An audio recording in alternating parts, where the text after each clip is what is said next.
नमस्कार दोस्तों, फिर से आप सभी का स्वागत है आपके पसंदीदा एमबीपीएससी उत्कर्ष के इस यूट्यूब चैनल पे। आज हम बात करने वाले हैं उस महत्वपूर्ण टॉपिक पे जिसमें आप भी बात कर रहे हैं। दुनिया की हर चीज अपनी सजीव चीजों में ऊंचाई बढ़ती है, पर निर्जीव चीजों में यदि ऊंचाई बढ़े तो उसका एक विषय बन जाता है।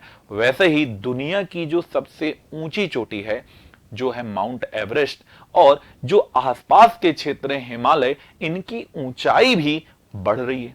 तो आखिरकार ऐसा क्या रीजन है कि हिमालय और आसपास के माउंट एवरेस्ट की जो हाइट है वो लगातार बदल रही है। और इसकी हाइट को बढ़ाने में एक इंपॉर्टेंट रिवर है जिसका नाम है अरुण। ये अरुण रिवर का क्या इंपॉर्टेंट रोल है इस माउंटेन की हाइट को इंक्रीज करने में, यही आज का पूरा टॉपिक होने वाला है। तो चलिए आगे समय के साथ समझते हैं। तो ये जो अरुण रिवर है आखिरकार क्यों चर्चा में है, तो अरुण रिवर की चर्चा में होने का कारण ये है कि अरुण नदी के कारण ही हिमालय की जो हाइट है वो लगातार 2 मिलीमीटर तक हर साल बढ़ रही है। तो याद रखिएगा कि चर्चा में होने का कारण है कि नेपाल और तिब्बत की बॉर्डर पर बहने वाली जो अरुण नदी की बेसिन है, वो अरुण नदी अपने क्षेत्र में जितनी भी चट्टानें होती हैं, जो भी मिट्टी होती है, उसका अपरदन करती है, अर्थात उसका कटाव करती है। और यही कारण है कि जो माउंट एवरेस्ट है, जो दुनिया की सबसे ऊंची चोटी है, इसकी हाइट प्रति साल 2 मिलीमीटर बढ़ रही है। अब क्यों बढ़ रही है, कैसे बढ़ रही है, चलिए इसी के ऊपर बात करते हैं। तो जो अरुण नदी है ये आइसोस्टैटिक रिबाउंड प्रक्रिया से, जी हां, आइसोस्टैटिक रिबाउंड प्रक्रिया के माध्यम से माउंट एवरेस्ट की ऊंचाई में क्या करती है, योगदान करती है। अब आपके दिमाग में आया होगा कि आइसोस्टैटिक रिबाउंड होता क्या है। सामान्य भाषा में कहें तो आप ऐसा समझ सकते हैं कि इससे आशय है नदी में चीरा लगाने से। रिवर इंसिजन कहा जाता है इंग्लिश में से। तो नदी चीरा से आशय क्या है, तो जो ये अरुण नदी है ये माउंट एवरेस्ट से लगभग 75 किलोमीटर दूर से निकलकर आती है, और जब ये आती है तो अपने साथ मिट्टी और चट्टानों की बहुत बड़ी मात्रा में क्या करती है, अपरदन करती है।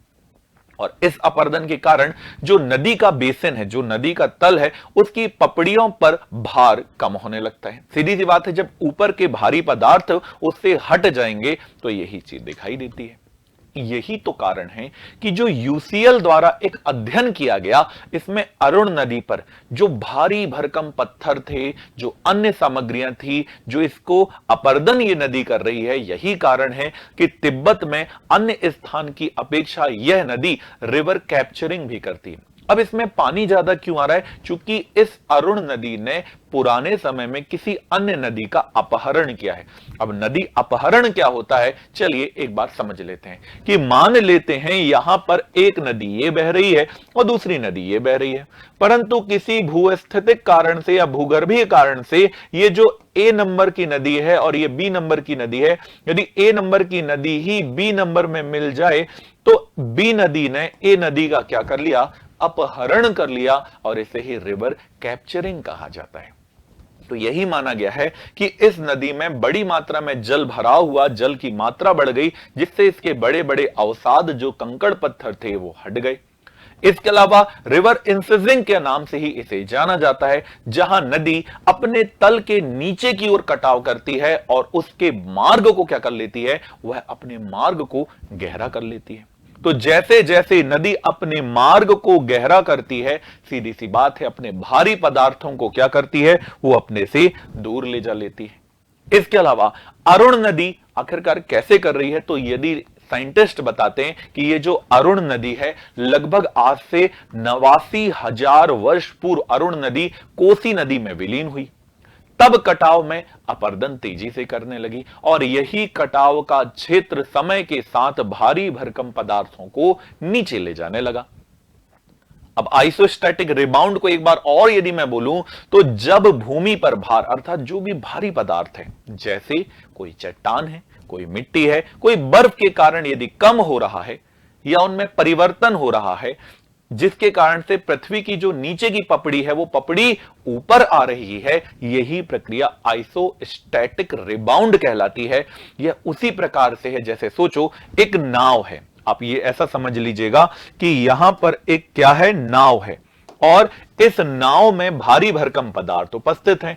अब यदि इस भारी भरकम पदार्थ को यदि नीचे फेंक दें तो जो नाव डूबने वाली थी वो डूबने की जगह क्या हो जाएगी, ऊपर आ जाएगी। और यही प्रक्रिया माउंट एवरेस्ट के साथ भी हो रही है और माउंट एवरेस्ट लगातार ऊपर की ओर उठता हुआ नजर आ रहा है। तो चलिए अब हम जानते हैं माउंट एवरेस्ट के बारे में कि क्या क्या चीजें हमें माउंट एवरेस्ट के बारे में पता होनी चाहिए। तो माउंट एवरेस्ट और अरुण नदी के बारे में पता होनी चाहिए। तो माउंट एवरेस्ट क्या है? तो माउंट एवरेस्ट दुनिया की सबसे ऊंची पर्वत चोटी है जो हिमालय पर्वत का भाग है, अर्थात यह महान हिमालय ग्रेटर हिमालय का पार्ट है। इसके अलावा इसे तिब्बती भाषा में चोमोलुंगमा और नेपाली भाषा में इसे सागर माथा कहा जाता है।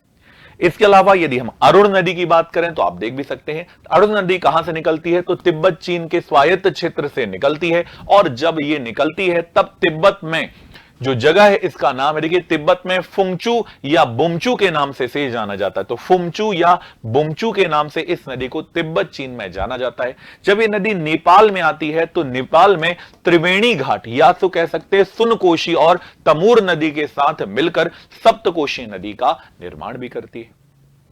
इसके अलावा बाईं ओर से इसकी कौन कौन सी सहायक नदी हैं, तो येरू है ना, स्नापो, पैकरचू, और दाहिनी ओर से रूबन नदी इसमें आकर मिलने लगी। अर्थात जो 7 नदियां हैं वो 7 नदियां मिलकर कोसी बनती है। और कोसी में सबसे प्रमुख यदि कोई नदी है तो उसका नाम है अरुण नदी।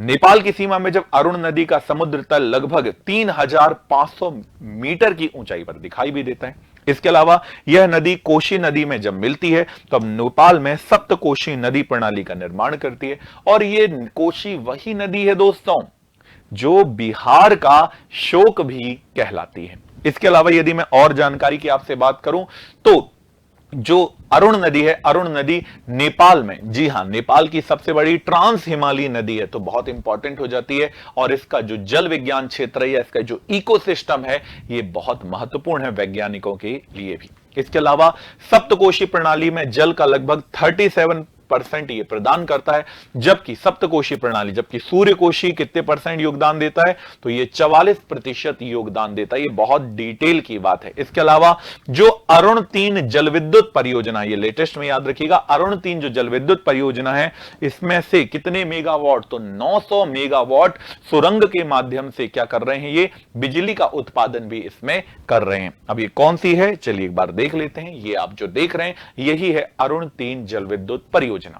अब ये जो अरुण 3 जल विद्युत परियोजना आखिरकार कहां है, तो ये पूर्वी नेपाल के सन खुससभा जैसे जिला, लगभग यही नाम है, सन खुशवा सुभा नामक जिले पर लोकेट करती है। ये 70 मीटर ऊंचा ग्रेविटेशनल बांध है, देख सकते हैं ये एक गुरुत्वीय बांध है, अर्थात निचला भाग चौड़ा और ऊपरी भाग सकरा दिखाई देता है। यह एक गुरुत्वीय बांध दिखाई देता है जो 11.74 किलोमीटर लंबा दिखाई भी देता है। इसमें एक टनल भी बनाई गई है और 4 यूनिट एक साथ 224, 225, 228 मेगावाट यूनिट उत्पादित भी करती है।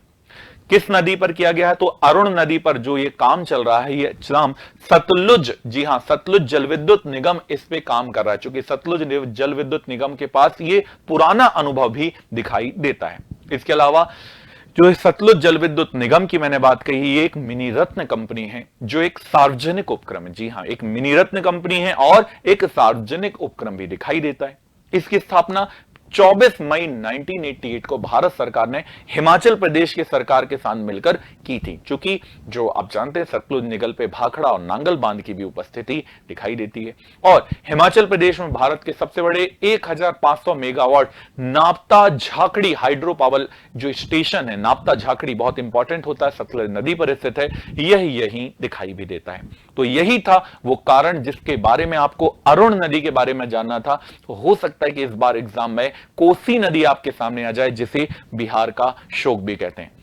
यदि आपने पूरा वीडियो देखा है तो लास्ट में कमेंट करके जरूर बताइएगा कि उड़ीसा का शोक आखिरकार किस नदी को कहा जाता है, जो वहां की सबसे प्रमुख धार्मिक नदी भी दिखाई देती है। तो आप सभी से मुलाकात फिर से अगले वीडियो में होगी। आप अपना ध्यान रखें। जय हिंद, जय भारत।